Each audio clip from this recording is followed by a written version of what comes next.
Bonjour à toutes et à tous et bienvenue pour cette nouvelle vidéo. On va rester un petit peu dans la lignée de ce qui se passe actuellement.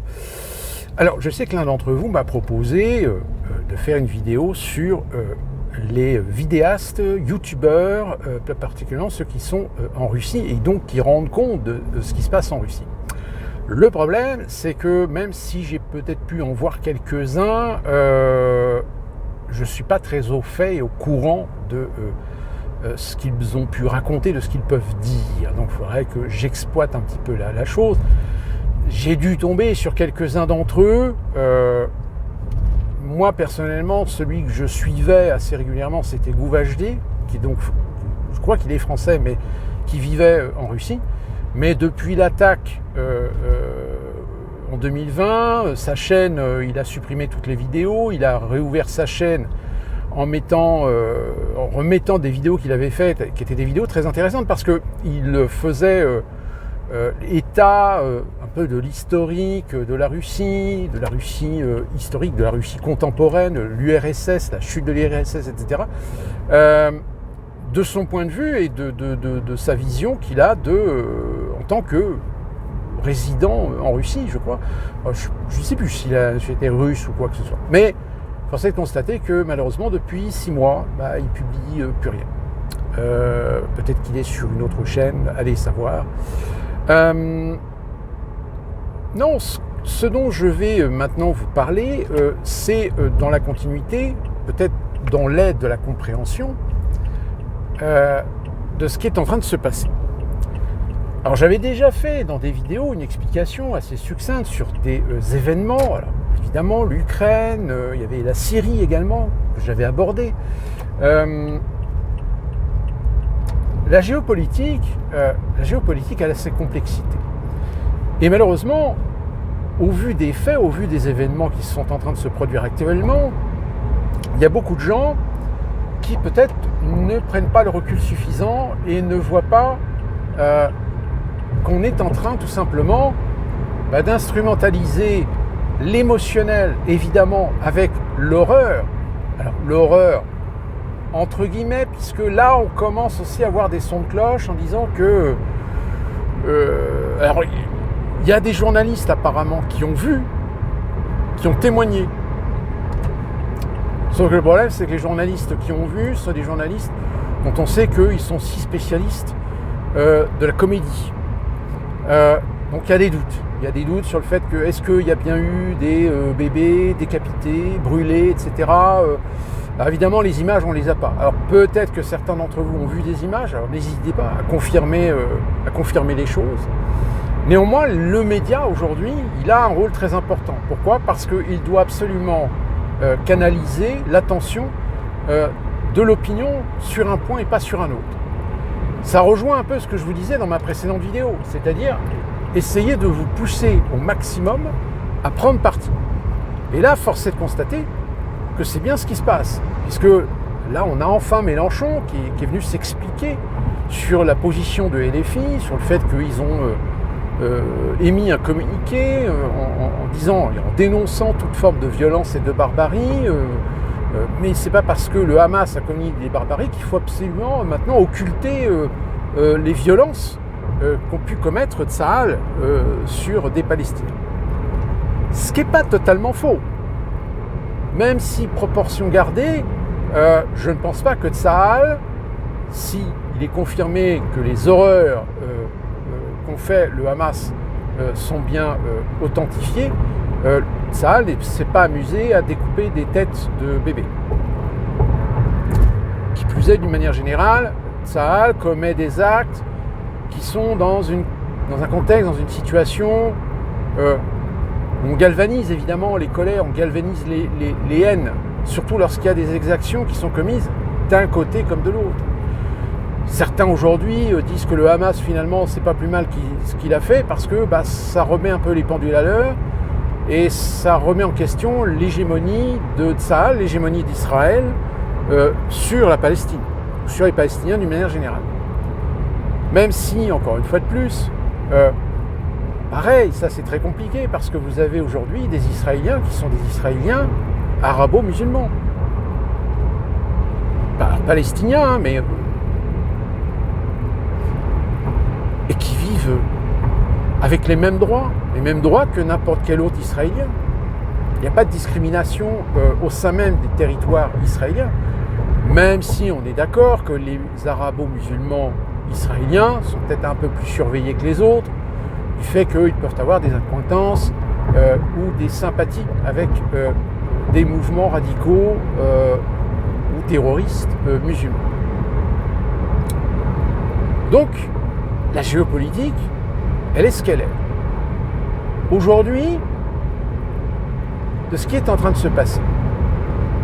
Si l'on prend en considération le fait que c'est bien une action, on va dire punitive finalement, une action terroriste du Hamas, comme je l'avais dit dans ma précédente vidéo, alors déjà le Hamas est quand même un groupe qui a été élu par le peuple palestinien à une assemblée générale, ou une assemblée nationale, une sorte de représentation démocratique. Mais le Hamas, il faut remonter aux origines du Hamas, de la création du Hamas. Et là, c'est très intéressant.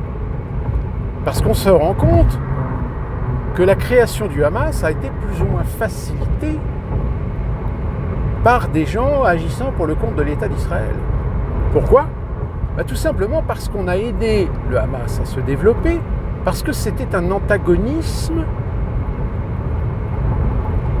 du parti Abbas, qui était le descendant de l'OLP, qui était le descendant de Arafat.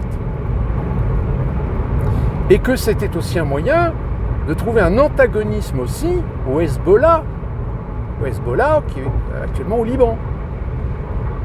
Je vais expliquer, le Hamas est sunnite, le Hezbollah est chiite. Maintenant que l'Iran soit derrière le Hamas, ou du moins l'action commise par le Hamas, on l'a dit, l'Iran c'est chiite, le Hamas c'est sunnite. On se dit, tiens, bizarre. Vous savez, c'est un peu comme si Civitas aidait et finançait les antifas. Vous voyez, il y a un truc qui colle pas. Sauf si à un moment donné, vous comprenez peut-être une stratégie. Et la stratégie de l'Iran, la stratégie de l'Iran, ça serait quoi ? Ça serait de foutre la merde, de foutre le bordel. Oui, soit. Mais en commettant une exaction aussi importante, d'ailleurs il y a des vidéos qui circulent, on voit qu'il y a bien des militaires, tout du moins des, je ne sais pas si on peut appeler ça des militaires, mais des gradés, on va dire, du Hamas, qui des fois n'arrivent pas à contrôler, c'est-à-dire que si à la base peut-être cette action était une action militaire, malheureusement, force est de constater qu'ils ont dû certainement aller chercher des gens qui avaient dû certainement travailler dans l'État islamique et qui finalement ont importé les méthodes Daesh. Donc les méthodes Daesh, je fais sauter des têtes, j'écoute des têtes, je trucide, je brûle, enfin voilà, c'est l'ignominie de la façon de faire la guerre, c'est-à-dire une façon très barbare, très féodale, qui n'est pas surprenant de la part de ces gens. Donc que le Hamas se soit fait un petit peu dépasser par les événements, parce que pour une opération, il fallait des gens, il fallait des hommes, donc ils ont peut-être intégré, ils ont fait la même connerie que finalement avec la Syrie. C'est-à-dire que, souvenez-vous, la guerre en Syrie, c'était des rebelles, sauf que pour aider les rebelles, le Qatar a financé le rabattement de certains djihadistes qui ont finalement Al-Qaïda, etc., au sein pour lutter contre Daesh. Enfin, vous voyez, ça devient le bordel. Vous voulez lutter contre des barbares, donc vous engagez des barbares. Donc finalement, vous avez des actions de barbares, des deux côtés. Donc l'action, évidemment, du Hamas est terrible, inhumaine, condamnable, mais l'Iran aurait-il anticipé ce genre d'exaction pour justement faire monter la mayonnaise émotionnelle à tous les niveaux et finalement obliger les pays arabo-musulmans, et plus particulièrement du Moyen-Orient, plus particulièrement les royaumes, à se positionner. Oui, parce que vous savez que depuis le temps que la Palestine, depuis le temps qu'il y a des intifadas, depuis le temps qu'il y a eu des échauffourées, etc., même si au sein de ces pays, peut-être qu'il y a des organisations qui envoient de l'argent, qui envoient des aides, etc., mais d'une manière générale, que ce soit les Saoudiens, les Qataris ou même les Émirates, les Palestiniens,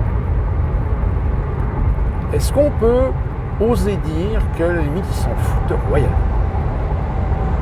Est-ce qu'on peut dire que de toute façon, si demain la Palestine est rayée de la carte, peut-être qu'ils feront un petit peu d'opportunisme idéologique, mais en réalité, pour eux, ça ne change pas grand-chose. Ça ne change pas grand-chose parce que, très clairement, la Palestine, ça n'a aucun intérêt. Et puis en plus de ça, la Palestine, c'est pas bon pour le business. Alors même si certains me diront, oui, mais alors pourquoi alors l'Arabie Saoudite a-t-elle été visée quand il s'agissait des événements du 11 septembre, etc. Tout simplement parce que, comme je vous l'ai dit, au sein de ces pays, vous avez des mouvements, vous avez des organisations qui sont beaucoup plus radicales, qui sont beaucoup plus dans la religion, etc., etc. Et que par conséquent, c'est toujours difficile de faire la part des choses, surtout quand en plus, les médias aiment faire de la simplicité, aiment faire de l'amalgame. Ah oui, parce que si certains s'évertuent à vouloir nous dire oui, mais le Hamas ne représente pas les Palestiniens. C'est marrant parce que c'est exactement les mêmes qui, depuis des mois, vous disaient oui, de toute façon, Poutine, les Russes, c'est bien les Russes qui ont mis Poutine à la tête du pays. Donc, c'est kiff bourricot. Hein? Pardon? C'est comme si on disait, Israël est une démocratie. Les Israéliens ont réélu Netanyahou. Ils ont réélu Netanyahou en sachant que Netanyahou avait des soutiens et des alliances avec des mouvances radicales d'extrême droite, voire sionistes. Donc parce que le Netanyahou a gagné, donc ça veut dire que la grande majorité des Israéliens sont pro-nationalistes, pro-extrême droite. Est-ce que, par exemple, on pourrait dire que les Français qui ont voté majoritairement Macron sont donc macronistes? Ah, là, vous allez me dire, non, parce que, en fait, là, il y a beaucoup de Français qui, en fait, ont voté Macron pour ne pas voter Marine Le Pen, pour faire barrage. Donc, ça veut dire qu'on a manipulé la démocratie. Mais alors, si on manipule les démocraties, donc, ça veut dire que la démocratie n'est pas parfaite. Mais certains vous diront, ah mais oui, c'est sûr que la démocratie n'est pas parfaite. Mais on n'a pas mieux. On n'a rien de mieux. Donc on est obligé de faire avec. Ah oui. Jusqu'au jour où vous donnez les clés à des gens qui sont incompétents. Jusqu'au jour où vous donnez des clés inconsciemment pour ne pas donner la clé à l'autre, vous donnez les clés à des gens qui vont en faire bien pire que ce que vous pouviez espérer ou craindre de l'autre. Les Palestiniens, c'est pareil, ils se sont fait manipuler. Ils se sont fait manipuler pour voter le Hamas au détriment du parti Abbas, du Fatah, je crois que c'est ça, hein, Fatah, c'est le parti Fatah, ouais, c'est ça.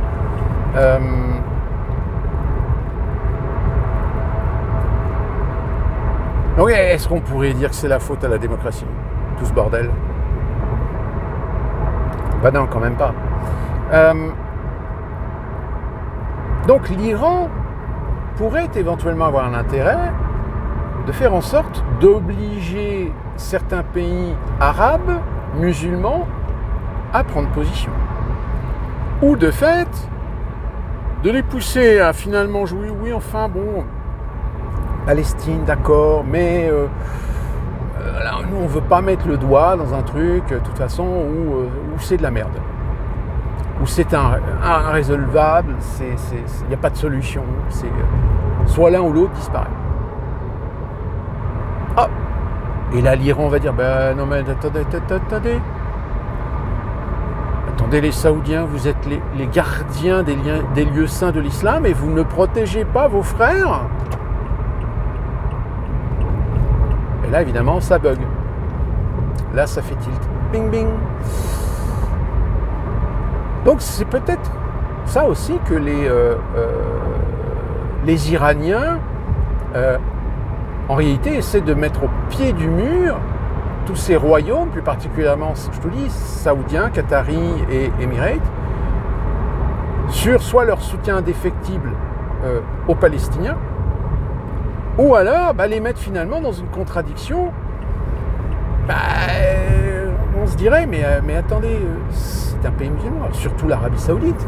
Parce que je rappelle quand même que l'Arabie Saoudite, les Saoudiens sont les gardiens des lieux saints de l'islam. Donc si les Saoudiens se trouvent une position neutre ou ne veulent pas mettre le doigt dans quelque chose, mais attendez, il y a un problème. Non ? Alors, évidemment, la géopolitique, ça prend en considération les mouvances.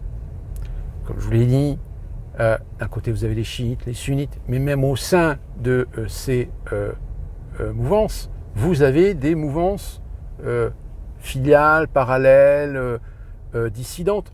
Par exemple, je rappelle Bachar el-Assad. Bachar el-Assad, c'est un alaouite, et les alaouites sont une minorité chiite, et qu'on appelle chiite dissidente.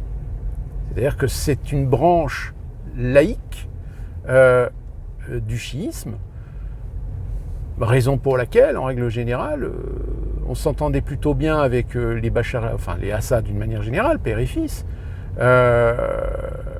jusqu'au jour où, évidemment, il y a eu cette volonté, cette détermination à vouloir redessiner la géopolitique du Moyen-Orient avec les printemps arabes, au niveau du Maghreb, etc. C'est-à-dire tous ces gens qu'on avait laissés plus ou moins en place parce qu'ils servaient nos intérêts à pouvoir bénéficier de certaines exploitations de ressources, etc. Puis du jour au lendemain, on s'est dit, mais pourquoi est-ce que ça serait pas mieux finalement qu'on installe des gouvernements fantoches, comme ça on a plus de facilité, etc. Bon, sauf que ça n'a pas marché. D'ailleurs, je crois qu'il n'y a aucun pays où ça a marché. Donc du coup, refaire des printemps arabes dans ces pays-là, est-ce qu'on a véritablement tiré les leçons ? Non, apparemment. Donc que l'Iran soutienne le Hamas, qui est pourtant un mouvement antagoniste sur le plan religieux, ça devrait quand même susciter des questions. D'un autre côté, le fait que, là en effet, les médias, par contre, là on peut pas pu passer à côté du fait que le Mossad, Tsahal, etc., alors ça veut dire quoi ? Ça veut dire qu'ils ont laissé faire. Ils ont laissé faire pourquoi ? Comme je vous l'ai dit, certainement parce que derrière, il y a une ambition, l'ambition de faire une liquidation de la bande de Gaza. Alors vous allez me dire, oui, mais la communauté internationale, elle ne va pas être d'accord, mais qu'est-ce qu'Israël en a rien à foutre de la communauté internationale ?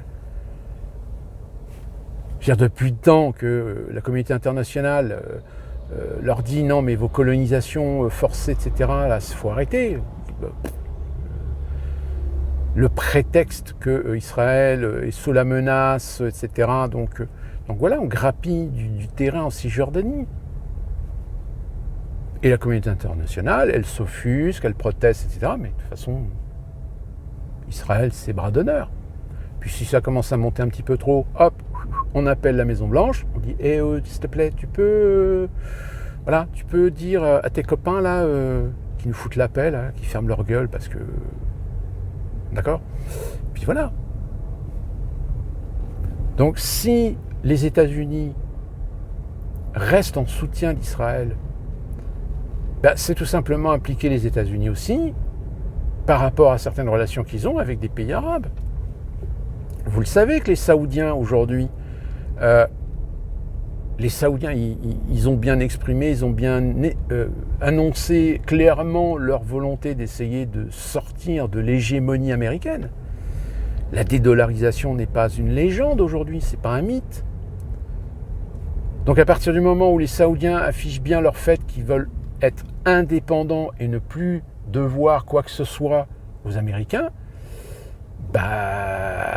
vous comprenez bien que les Américains, ils ont peut-être une opportunité aussi de dire, bon voilà, nous on fait soutien d'Israël, notre soutien avec Israël est indéfectible, donc tout ennemi d'Israël est ennemi des États-Unis d'Amérique.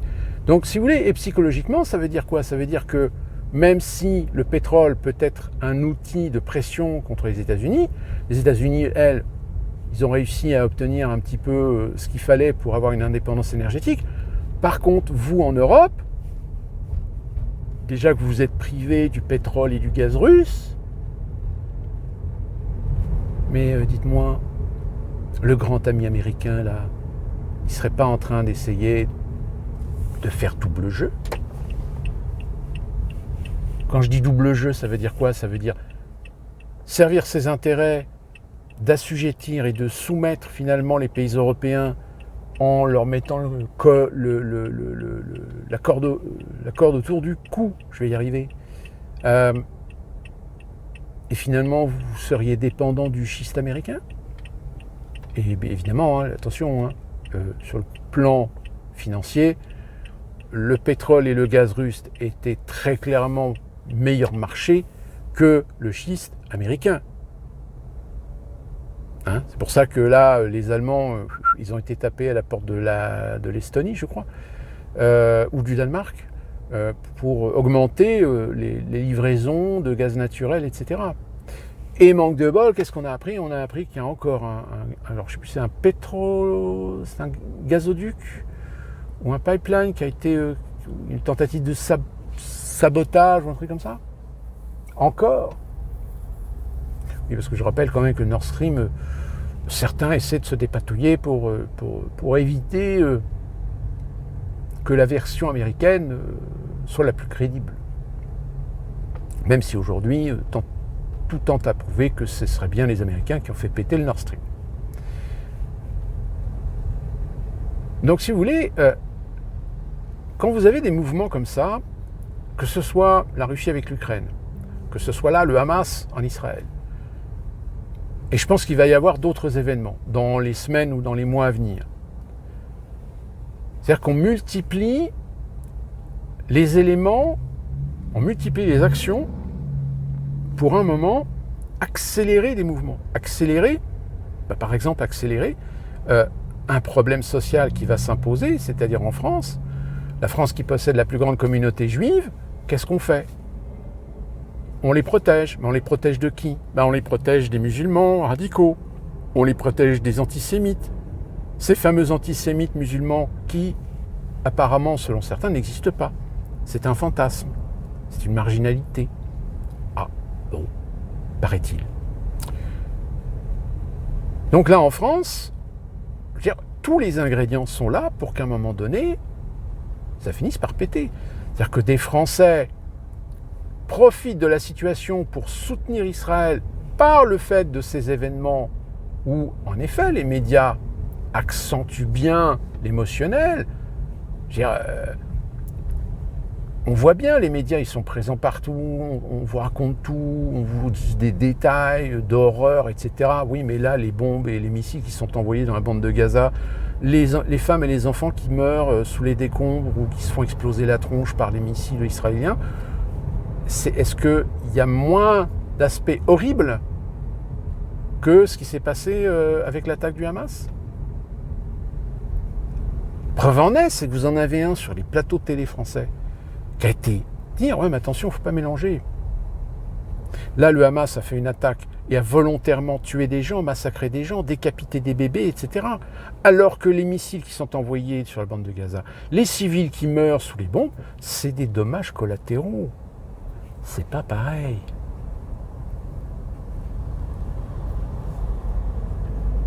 Non mais...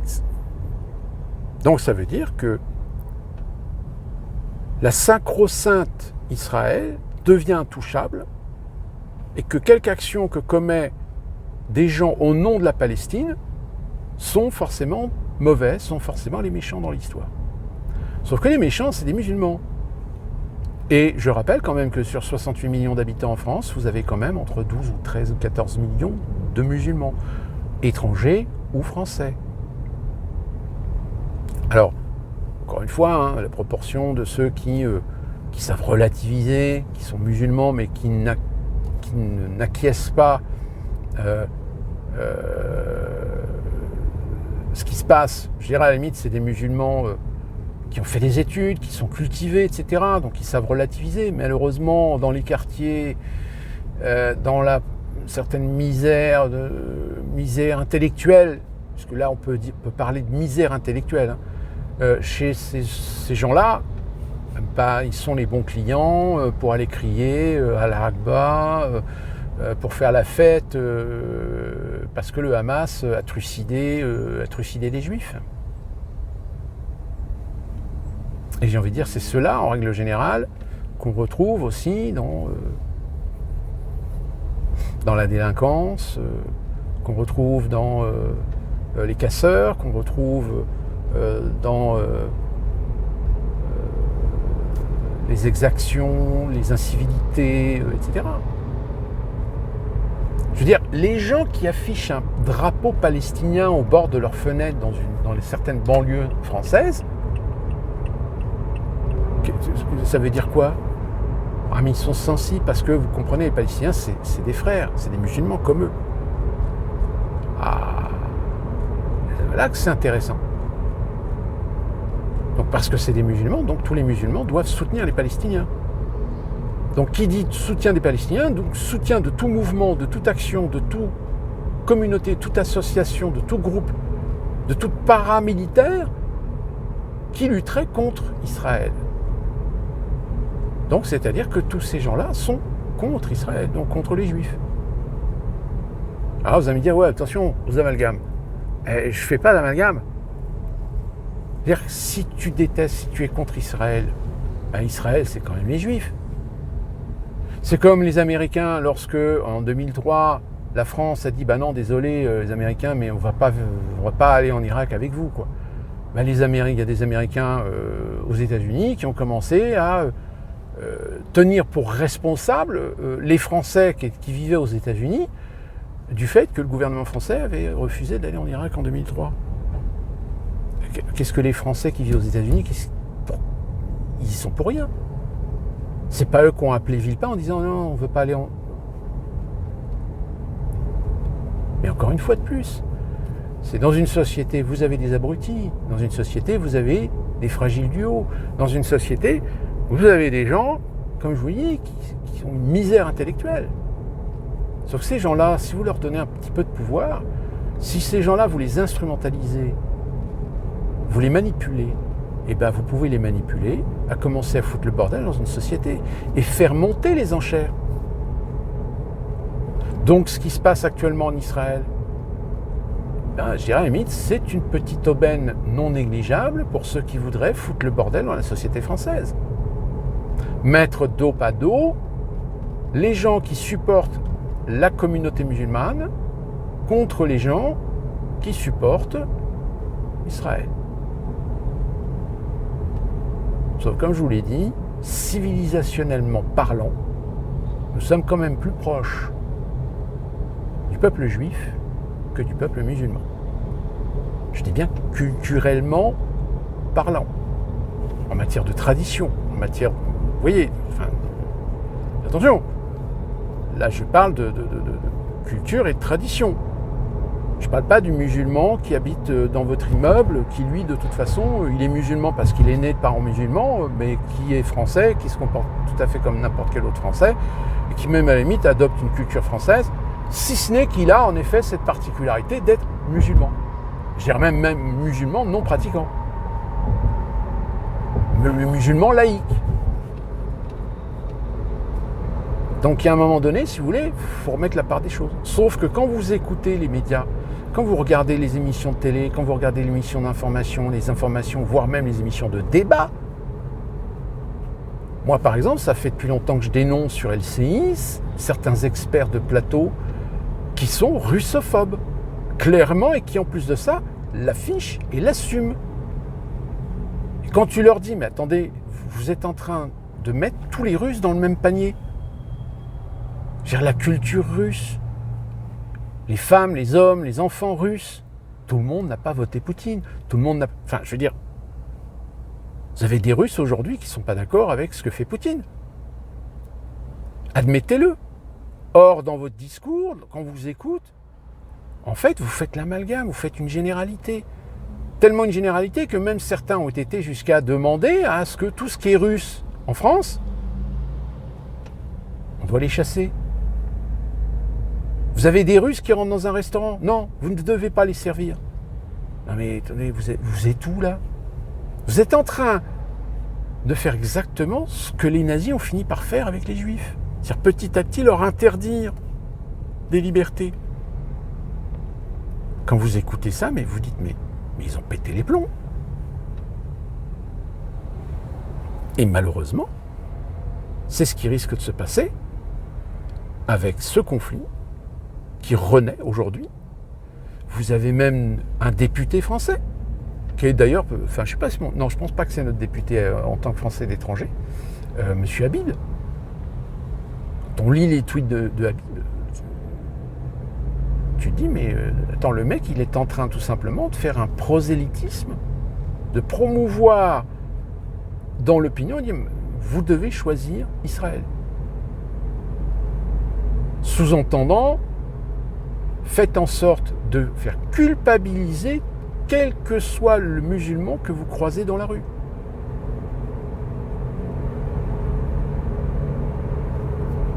C'est dangereux. C'est très dangereux. C'est très dangereux parce que, comme je vous le dis, les fragiles du haut, les gens qui ne sont pas très fut-fut, qui n'ont pas de culture, qui n'ont pas d'éducation, mais ces gens-là, ils vont prendre les choses au pied de la lettre. Alors, il y en a qui vont commencer à vouloir organiser des pogroms. Il y a des juifs qui vont commencer à vouloir organiser des missions punitives contre des jeunes musulmans, plus particulièrement en ce moment en France. Si vous voulez chasser du musulman, il n'y a pas besoin d'aller très loin. Hein. Vous savez où les trouver. Hein. Donc, ça commence à sentir le pourri, très clairement. Donc, pour revenir géopolitique, je vais terminer avec les BRICS. Là, pareil, les BRICS sont un petit peu inconfortables. C'est fragile, les BRICS. Ah, BRICS, hein, si vous ne savez pas ce que c'est que les BRICS, alors je vous rappelle, c'est cette alliance, cette association entre Brésil, Inde, Russie, Chine et Afrique du Sud, d'où le nom BRICS.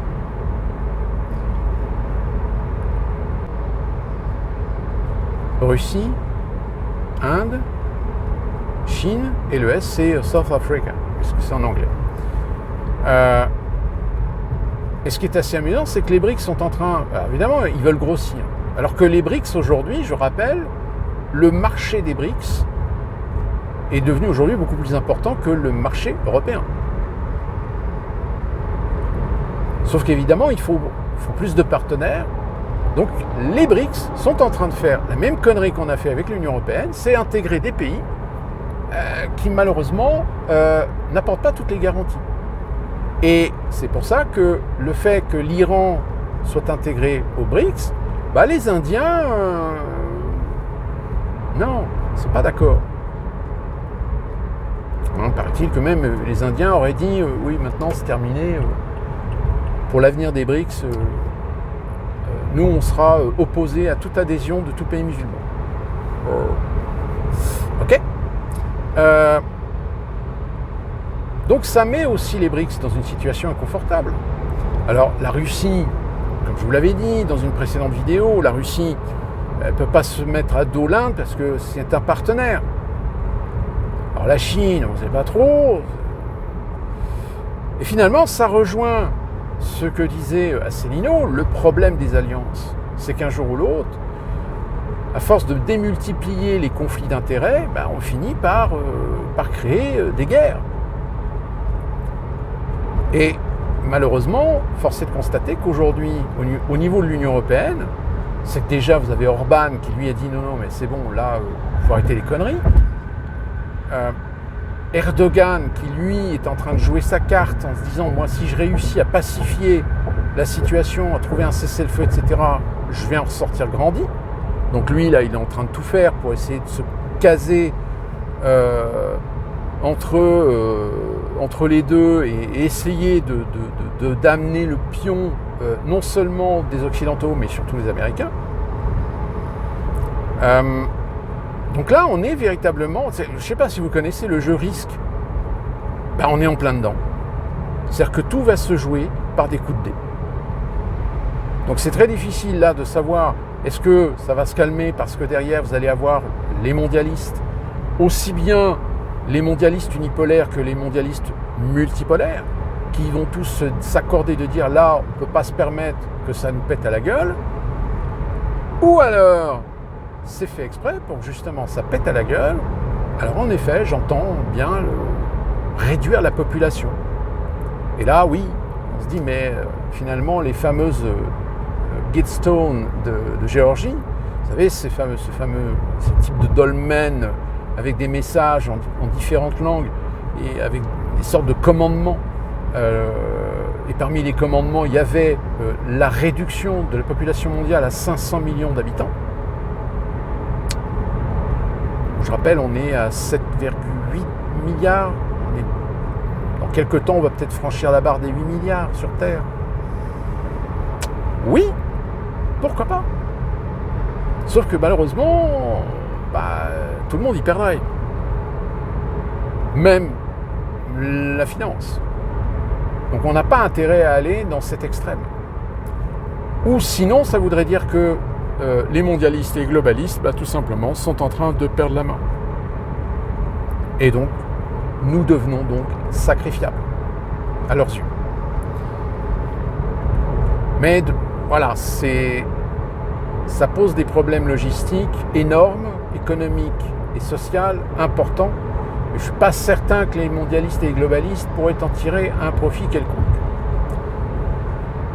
Parce qu'ils peuvent se planquer dans des bunkers...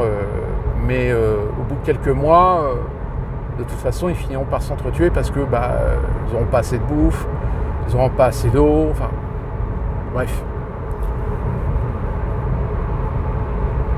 En revanche, je pense que la situation dans laquelle on est actuellement, avec la guerre en Ukraine et maintenant Israël, ça rajoute bien le fait que on est très loin de pacifier la situation entre deux blocs.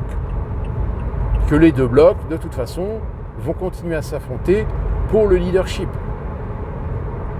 Et évidemment, Israël est un point culminant du fait du lobbying, du fait de la politique sioniste qui existe, aussi bien en Europe qu'aux États-Unis, et que par conséquent, la lutte de pouvoir, la lutte d'influence, elle est en plein boom actuellement. La seule différence, c'est que vous savez aussi bien que moi que ce sont clairement les juifs qui sont dans meilleure position que les musulmans, plus particulièrement les influences musulmanes dans les milieux et dans les sphères de pouvoir, qui de toute façon, il y a tellement de divisions au sein même de la communauté musulmane qu'il n'y a pas, ou très peu, au sein de la communauté juive. Même si nous avons les orthodoxes qui sont antisionistes.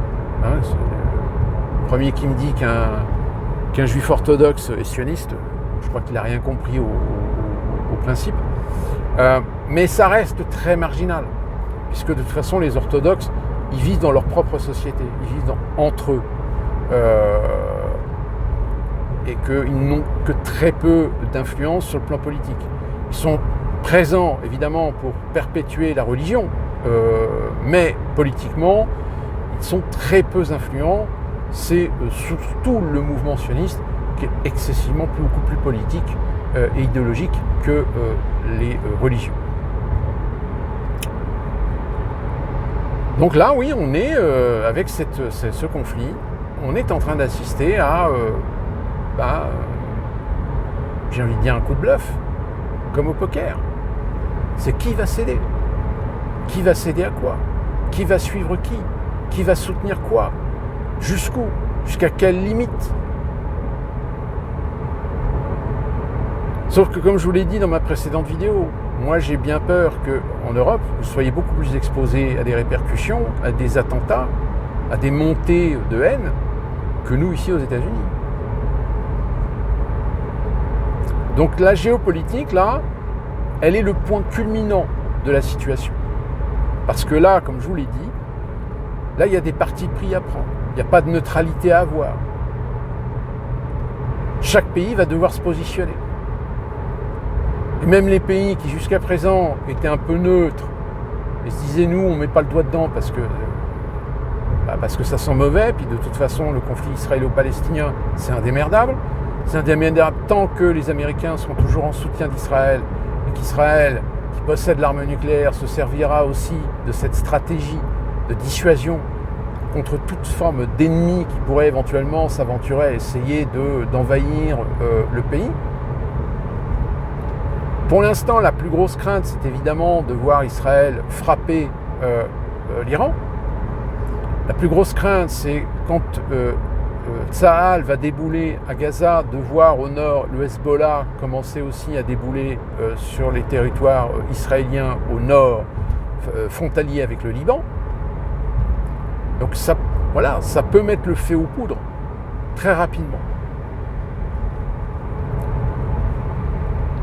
Donc c'est pour ça que je pense qu'il est important, pour ceux qui veulent vraiment comprendre les choses, de s'intéresser à ce qui est en train de se passer. Tant une analyse objective, avec recul, savoir prendre un peu les pour et les contre, pour observer que finalement, vous avez des outils aujourd'hui qui sont en train de prendre une certaine importance pour essayer de convaincre l'opinion d'aller dans un sens plutôt que dans un autre. Et très clairement, même si en France, vous en avez certains qui essaient de relativiser, qui essaient de dire oui mais attention, il ne faut pas justifier non plus à Israël de bombarder n'importe quoi, n'importe où à Gaza parce qu'ils tuent des civils.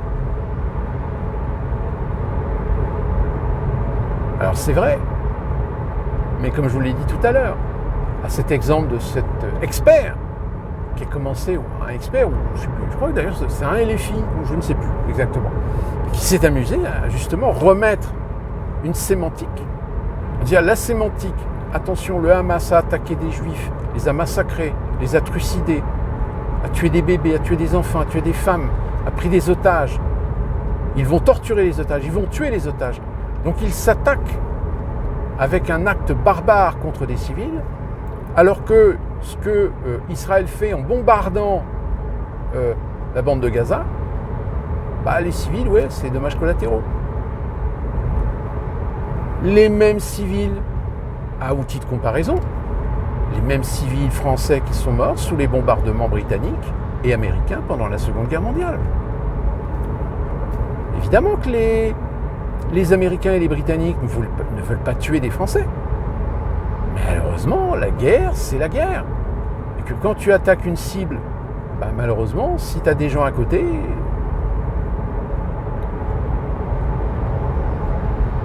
c'est le pourcentage de pertes acceptable. Vous savez qu'aux États-Unis, ils ont cette politique maintenant d'analyser toutes les situations de telle manière à choisir la situation qui soit le plus propice à limiter le nombre de civils qui pourraient être tués par des dommages collatéraux. Bon. Sauf que du côté d'Israël, je ne suis pas certain qu'ils en soient à ce point-là d'analyser, d'étudier, en envoyant un message. Tous les gens qui habitent le quartier là, vous devez dégager, évacuer parce qu'on va tirer. Vous pensez bien que quand tu tires un missile sur un immeuble, c'est parce que tu considères que l'immeuble est un lieu stratégique où se trouvent des terroristes, etc. Donc, si tu dis aux gens, évacuez parce qu'on va taper dedans, évidemment, les terroristes, eux aussi, vont partir. Et d'ailleurs, c'est ce que l'autorité israélienne a clairement annoncé dans la bande de Gaza. Ils ont quand même fait l'annonce aux aux Palestiniens qui étaient sur les bandes de Gaza, surtout plus particulièrement sur les centres urbains, ils leur ont dit partez, quittez ces villes, parce que de toute façon, on va pilonner.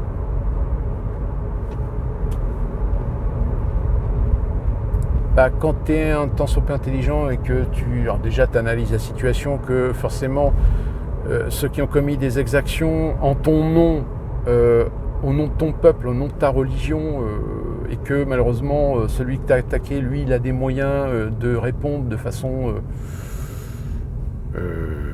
expéditive, j'ai envie de dire, tu restes pas dans le centre-ville.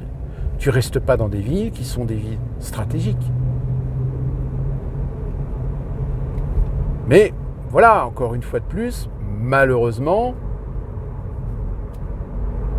tout est une question de perception, si vous voulez, d'intelligence. Hein, je prenais l'exemple de la Seconde Guerre mondiale, quand il y a eu l'attaque allemande, vous avez quand même des Français, ce qu'on appelle l'exode, des Français qui ont voulu fuir la progression allemande. Tout comme inversement, vous avez des gens qui habitaient près de centres ferroviaires, gares de triage, usines, raffineries, etc. Il n'y en a pas beaucoup qui se sont dit, vont peut-être se barrer, on va peut-être partir à la campagne, chez les grands-parents, ou des trucs comme ça, parce que on est quand même dans une zone où si jamais les Américains ou les Britanniques décident de bombarder parce que c'est une voie de communication, etc. Alors, quand je dis ça comme ça, évidemment, c'est toujours facile à dire. Quand on le vit, c'est plus difficile, c'est plus compliqué.